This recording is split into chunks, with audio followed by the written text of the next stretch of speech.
are going to get started here. We are so glad that you all have come for another GCA training. The GCA exists to multiply Christ-like multipliers until the Great Commission is completed. Part of the way we do that is training.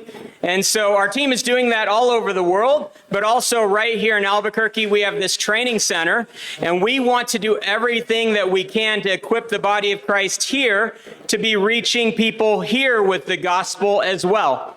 Now, right here in our community, we have people from all over the world, from all the different worldviews we will talk about today. So I am ecstatic that you're all here because I believe you'll be able to implement what you learned today in real conversations right here with people that need Jesus. So just as we begin today, I just want to tell you it's going to be kind of a holistic view. We're not just going to go deep on one specific thing necessarily. We will get that way in a few areas, but we want you to be broadly equipped to share the gospel with a broad array of worldviews. I'm not going to be speaking much today. You're going to have a ton of great speakers. The first is Pastor Mike Solecki. He's going to come up and challenge us from God's Word. Mike is a dear friend, a man that I just look up to in ministry.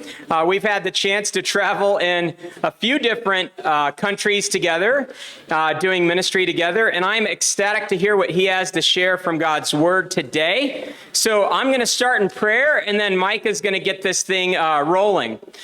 Jesus, we are so thankful that you gave us your great commission, called us to go and make disciples of all ethnic groups, of people from every worldview. We're thankful that in Revelation 7:9, we see that picture of the future when people from every tribe, tongue, and nation will be worshiping in front of your throne. So we know that day is coming. I pray that what we learned today would equip us to be a part of reaching those that will be there on that day. Thank you for including us in your family, and thank you for including us in this life of Great Commission work. It is such a privilege that we don't deserve, but we are grateful to be your children and your co-laborers. So God, right now, bless this day. I pray that you'd be glorified in everything that's said and done. It's in your name we pray. Amen. Why don't we welcome Pastor Mike Solecki. Good morning, everyone. I'm so glad you guys are here. And we keep this short, the intro, and then get into the meat of the session. But I really do pray that the few words I have to share with you this morning just help to set the tone and some encouragement for embracing the Great Commission. Why do we want to reach the nations for Christ? First and foremost, we want to do it because Christ has commanded us to.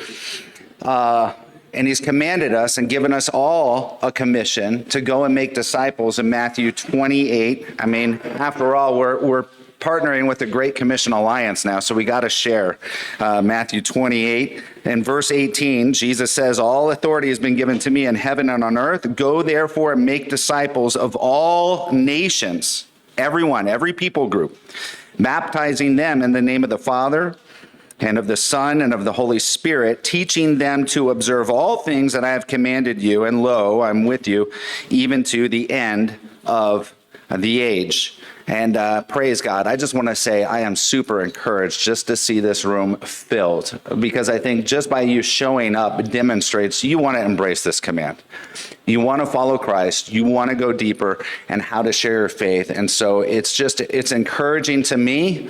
And isn't it encouraging just to see other people wanting to embrace the Lord's command and to go deep?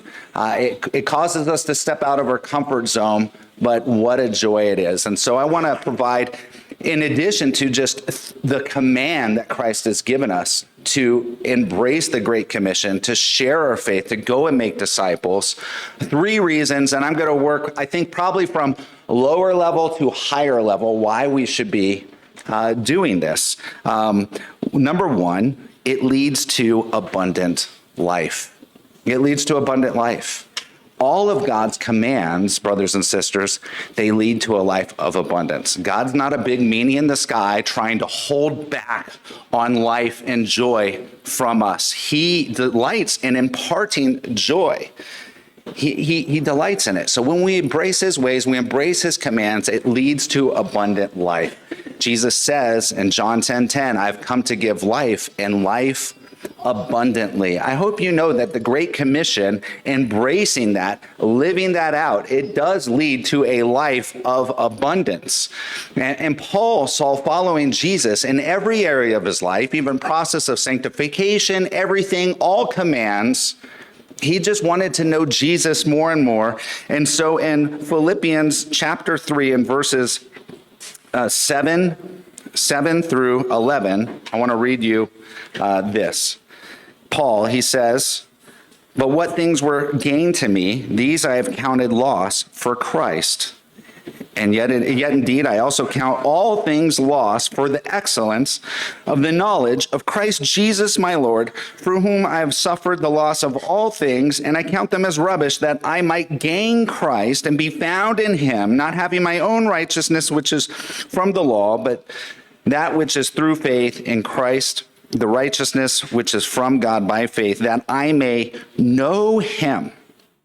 He's wanting to know Christ, not just intellectually, but to know him, experience Christ, and it says, and the power of his resurrection, and the fellowship of his sufferings, being conformed to his death, if by any means I may attain to the resurrection from the dead. Following Christ is exhilarating. It does involve dying to self.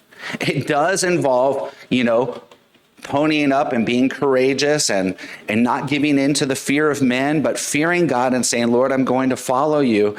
And Paul came to a place in his life where he's like, I want nothing more than to experience Jesus in every area of my life. I want that too. I believe you guys do as well. And I can tell you this, sharing your faith, it's exhilarating. And you get to experience Christ at work in you, the Spirit of God at work in you. I think all of us in here want to have stories about the way that the Lord has moved. And the only way you're going to have those stories is by picking up your cross and following Jesus into every area that he commands you. And the Great Commission is one of those areas. It leads to an abundant life. Number two, I want to say we want to experience, I think all of us want to experience an awakening in our country. We want to see Christ, the glory of Christ spread everywhere. Even when I look at our own country and we look at the foundations that this country was built upon, they are eroding away quickly. And I am one, I'm pro, as a Christian, I think we should be involved as good citizens. You can vote and do all that stuff. But let me tell you what, if there is not an awakening, if people do not turn to Jesus Christ, if they don't come to embrace the true God and want to follow him, there's not going to be a foundation for our society to recover upon. I mean, legislation's good. I think we should vote for good things like that. But if there's not a spiritual revival to accompany that, it's not going to be lasting. So if we want to see our nation regain a foundation, if we want to see our society transformed, we're going to have to embrace the Great Commission right here. And we live in a unique opportunity, like Nate was saying, where the nations are coming to us, And sometimes it's let in, it's changed a lot of things, but, we're not having to go too far to share the gospel with Hindus, Muslims, and things like that now. They're right here in our backyard, and they're lost. They don't know Jesus, and we want to be able to reach them. In Acts 17, in verse 22, Paul, he's in Athens, and he's got a ton of strategies wherever he goes. He wants to effectively reach people. If he went to a place and there was a synagogue, he'd go to the synagogue, he'd open the Old Testament right away. They had that foundation. He could start there and begin to share Christ with them. When he comes to Athens, he's like, there's not a single Jew here. There's a lot of pagans. So he changes his means and finds a way that he can begin to relate and then begin to point them to the true and living God and ultimately to Jesus, his son. A passage I think you're all familiar with. In Acts 17, verse 22, it says, then Paul stood in the midst of the Areopagus and he said, men of Athens, I perceive that in all things you're very religious. He's like, hey, some religious people. So false religion finds a way to relate. For as I was passing through and considering the objects of your worship, I even found an altar with this inscription, to the unknown God. Therefore, the one whom you worship without knowing, him I proclaim to you. God, who made the world and everything in it, since he is Lord of heaven and earth, does not dwell in temples made with hands, nor is he worshipped with men's hands as though he needed anything, since he gives to all life, breath, and all things. And he has made from one blood every nation of men to dwell on all the face of the earth, and has determined their pre-appointed times and the boundaries of their dwellings. In addition to wanting to see an awakening, I just want to share this with you. You have been created for a time and a place such as this. God has appointed for you to live right where you are at, to be able to reach the people that you're coming in contact with the gospel of Christ. And we should learn how to do that effectively and have strategy to begin to be able to reach them and engage with them. Paul did that. He was a Roman citizen, and he's like, I'm going to reach the whole Roman Empire for Jesus. And he understood that people were living in specific places at specific times, so that, it says, so that they should seek the Lord in the hope that they might grope for him and find him, though he is not far from each one of us. I truly believe, you know what? There's people from false religions that have moved here. God has them here. And I think God is already at work causing them to question things, to go through stuff so that they might grope and long for the true and living God. And he has appointed you to be here too, to be a vessel through whom he can use to reach them. And as we embrace the Great Commission, guess what? We will see our society change and transform, just like the Roman Empire eventually saw sweeping transformation, where eventually all of Europe became Christian. Praise the Lord. That's an awesome thing. Lastly, we, and I really think this is it, we want to reflect the abounding, abundant heart of grace and love that God has for the lost. We do it, we're commanded to do it, but we want to do it supremely because our God, the God whom we serve, he had a heart to rescue us, to send his son to come and die for us. He sent his son to come and die for the world, for the lost. He paid the price for everyone. And in 2 Peter chapter 3, let me turn there really quick. 2 Peter chapter 3, verse 9. He's talking about people mocking, scoffers. They're mocking the coming of the Lord. He says, but beloved, do not forget this one thing, that with the Lord 1 day is as 1,000 years, and 1,000 years is 1 day. And the Lord is not slack concerning his promise. Look, we long for the Lord's return, but he is patient and long-suffering. Why hasn't he come back yet? Why hasn't he come? Because he's patient and long-suffering. He's not slack concerning his promise, as some count slackness, but is long-suffering towards us, not willing that any should perish, but that all should come to repentance. He wants everyone to come to know and embrace his son. And I want to have a heart. I want to live my life, as I believe you guys do too, with eternity at the forefront of my heart and mind, knowing that the only things that we do in this life for Christ are the only things that are going to last. And the only thing that we can bring with us in this life into the next one is people. It's souls. And that's where our priority needs to be in reaching them. And I want to end with one quote from General William Booth. He was the founder of the Salvation Army.